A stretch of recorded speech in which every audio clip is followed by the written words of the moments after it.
Hello' ভিভাৰ্ছ, এয়া হ'ল যোৱা 2 মাৰ্চ দেওবাৰৰ কথা।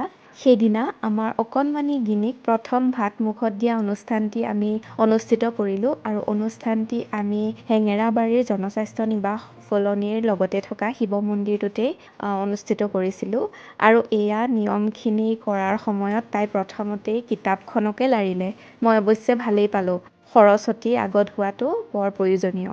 আৰু তাৰপিছত তাই ধানডাল চুই পইচাটো হাতত তুলি ল'লে।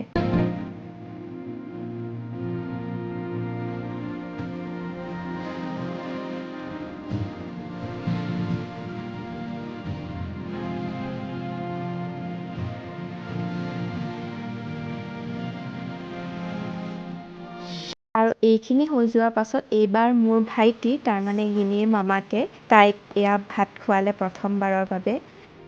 লগতে ময়ো দেখুৱাই দিছোঁ আমাৰ আজিৰ কিনো আইটেম আছিলে।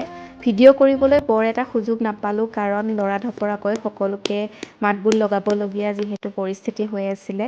তাৰ মাজতেই যিখিনি পাইছোঁ সেয়া আপোনালোকলৈ আগবঢ়াইছোঁ আৰু স্মৃতি হিচাপে ভাবিলোঁ সাঁচি থওঁ। লগতে শেষত মই এয়া ফটো কেইখনমানো লগাই দিছোঁ। ভিডিঅ'টো চাই কেনে পালে জনাব। বাই।